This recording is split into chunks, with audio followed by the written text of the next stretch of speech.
नमस्कार दोस्तों, बहुत बहुत स्वागत है दोबारा से आपका हमारे ई पाठशाला के चैनल में। And all you know that हम हमेशा जो सीबीएसई से रिलेटेड नई जो अपडेट होती है वो आपको बताने की कोशिश करते हैं। और आज आपने वैसे भी हमारी वीडियो की टाइटल से समझ लिया होगा किस तरीके से 10th एंड 12th क्लास के स्टूडेंट के लिए कितनी इंपॉर्टेंट वीडियो होने वाली है।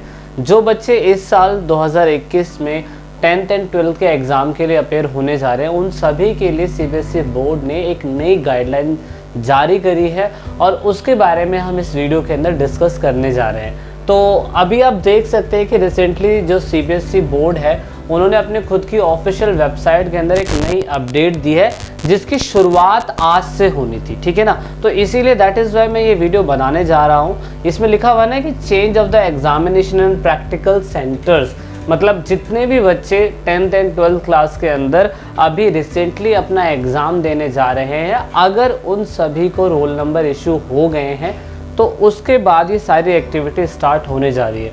तो 10th एंड 12th क्लास के जितने भी स्टूडेंट हैं इस वीडियो को एंड तक देखिएगा, बिकॉज बहुत कुछ जानने को आपको इस वीडियो के अंदर मिलेगा। तो आइए स्टार्ट करते हैं और देखते हैं कि क्या नए बदलाव आए हैं जो हमें रिसेंटली अभी हमारे जो एजुकेशन मिनिस्टर हैं उन्होंने ये चीज़ अपडेट करके हमें बताई है। तो चलिए स्टार्ट करते हैं। So this is about the change, और अभी हमने जो आपको बताया है कि वहाँ से ये चीज़ अपडेट हुई है, आप वहाँ से देख सकते हैं। तो central board of secondary education की जो रिसेंटली गाइडलाइन है वो 10th एंड 12th क्लास के स्टूडेंट्स के लिए है। वो क्यों है? अगर आप सभी बच्चों को अपना एग्जामिनेशन और प्रैक्टिकल सेंटर्स चेंज करना है तो उसके लिए एक नई गाइडलाइन जारी करी गई है।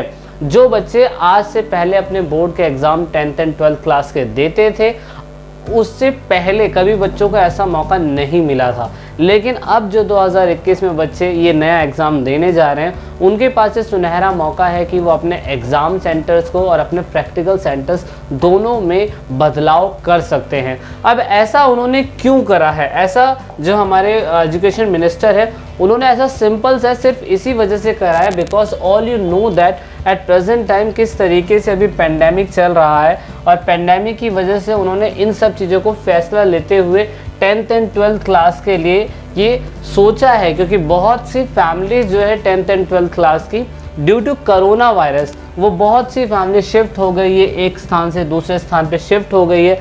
दैट इज़ वाई अगर आप अपने थ्योरी का एग्ज़ाम देना चाहते हैं तो उसके लिए थ्योरी के एग्ज़ाम के लिए और प्रैक्टिकल एग्ज़ाम दोनों के लिए आप अपने एग्ज़ाम सेंटर्स को बदल सकते हैं। स्टूडेंट को बस क्या करना पड़ेगा, अपने बोर्ड एग्ज़ाम में अगर वो बच्चा रजिस्टर्ड हो चुका है, यानी कि अगर उस बच्चे को रोल नंबर इशू हो चुका है, मैंडेटरी है ये चीज़, अगर रोल नंबर इशू हुआ है तो he should have been issue roll number for the examination by the CBSE board. अभी 10th एंड 12th क्लास के बच्चों को रोल नंबर इशू नहीं हुए आई थिंक। अगर रोल नंबर इशू हो गए हैं और अगर आपको लगता है कि अब आप दूसरे स्टेट के अंदर शिफ्ट हो चुके हैं और किसी बच्चे को कोरोना भी है, और तो ऐसी सिचुएशन में सीबीएसई बोर्ड ने ये बहुत ही अहम फैसला लिया है। आपको बस करना कुछ नहीं है, आप बस अपने स्कूल में जाइए, रोल नंबर आपके पास है, और यहाँ पे सबसे इम्पॉर्टेंट बात, जो स्कूल के पास अथॉरिटी है, स्कूल के पास भी अथॉरिटी क्या है वो मैं आपको दिखाता हूँ। यहाँ से देखिए आप, यहाँ पे student concern will make a request to the school requesting to change the theory exam centre and the practical exam centre. चाहे तो वो दोनों चेंज करवा सकता है एक सिटी में। जैसे आप मान लीजिए कि आप दिल्ली में रहते हैं और आप पेंडेमिक की वजह से भी जयपुर में शिफ्ट हो गए हैं, तो आपका सपोज मान लीजिए कि आपके केवी स्कूल के अंदर ही आपका सेंटर पड़ता है, किसी और स्कूल के अंदर सेंटर पड़ता है, तो ऐसी सिचुएशन में आप अपने स्कूल वालों को रिक्वेस्ट दे सकते हैं कि भाई ड्यू टू पेंडेमिक अब हम लोग यहाँ पे माइग्रेट होके नहीं आ सकते हैं। तो ऐसे केसेस में आपको अपने स्कूल में जाके एक रिक्वेस्ट फाइल करनी होगी, जिसमें अगर आपको ये रोल नंबर मिल चुका है, तो मेन है बेसिक सबसे पहले रोल नंबर मिलना। अगर आपको रोल नंबर मिल गया है तो आप जाके स्कूल में जाएंगे, प्रिंसिपल के पास या जो भी हेड ऑफ द अथॉरिटी इससे रिलेटेड काम कर रही है वो आपको अप्लाई कर देगी। अच्छा, लेकिन सबसे इम्पॉर्टेंट बात क्या है, यहाँ पे थ्योरी और प्रैक्टिकल एग्जाम के लिए आप अलग अलग स्कूल को सिलेक्ट नहीं कर सकते हैं। अलग अलग स्कूल को सिलेक्ट करेंगे तो यहाँ पे दिक्कत हो जाएगी, और हालांकि ये गाइडलाइन में है ही नहीं। आप सेम एक ही स्कूल के अंदर प्रैक्टिकल या थ्योरी एग्जाम के लिए क्या कर सकते हैं, आप वहाँ पे अप्लाई कर सकते हैं, ऐसा इसके गाइडलाइन के अकॉर्डिंग है। अच्छा, अब स्कूल वाले क्या करेंगे? स्कूल वालों के पास एक आईडी और लॉगिन पासवर्ड होता है, क्योंकि स्कूल वालों का खुद का एक अकाउंट होता है, यानी कि एक तरीके का मैं कह सकता हूँ जैसे आपका जीमेल अकाउंट होता है जिसका अपना आईडी और पासवर्ड होता है, ऐसे स्कूल वालों का भी क्या कहते हैं सीबीएसई वेबसाइट के अंदर आईडी और पासवर्ड होता है।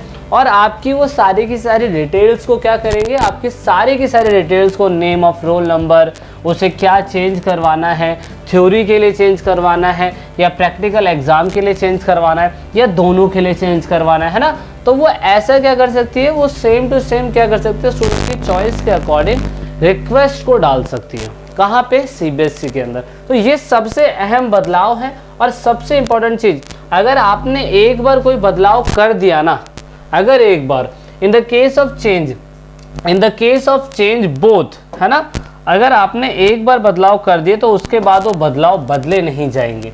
तो ये चीज़ सबसे ज़्यादा इंपॉर्टेंट है कि the student of the city from where the student wish to appear in the examination should be submit carefully as no change will be allowed when the request is submitted by the school। अगर school के through student ने जो भी उन्हें request करी है, अगर वो सबमिट हो गई है रिक्वेस्ट, तो उसके बाद उनमें कोई भी बदलाव नहीं किए जाएंगे, ये आपको याद रखना पड़ेगा। तो ये चीज़ सबसे ज़्यादा इम्पॉर्टेंट थी, ठीक है ना।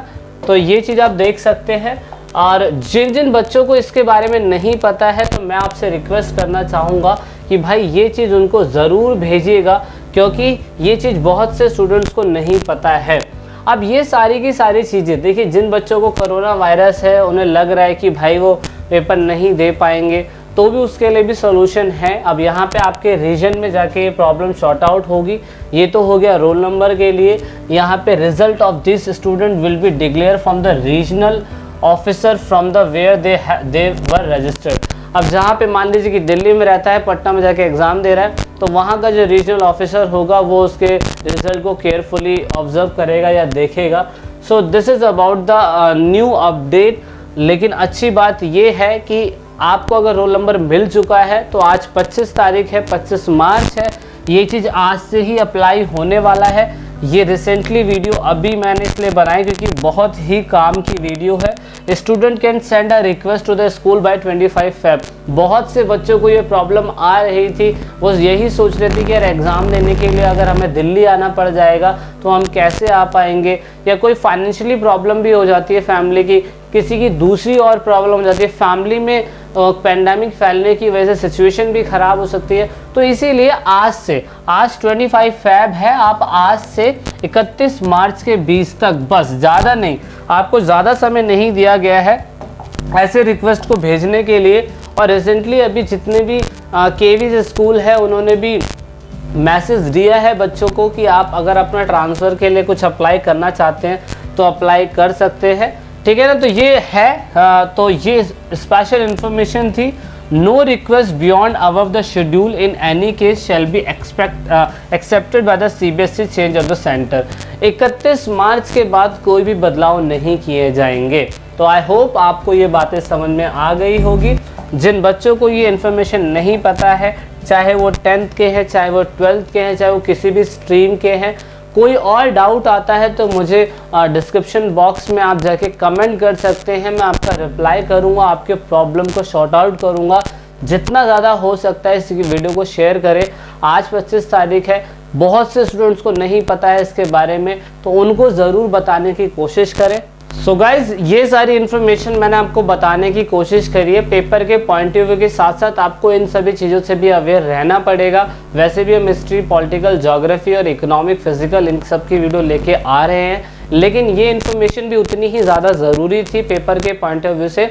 अगर आपको लगता है कि आप भी ऐसी प्रॉब्लम को फेस कर रहे हैं, अगर आपको कोई और सोल्यूशन चाहिए तो मुझे कमेंट करिए। आप हमारे इंस्टाग्राम से भी जुड़ सकते हैं, पर्सनली मुझे मैसेज भी कर सकते हैं। वीडियो की डिस्क्रिप्शन में उसका लिंक हमने दिया हुआ है।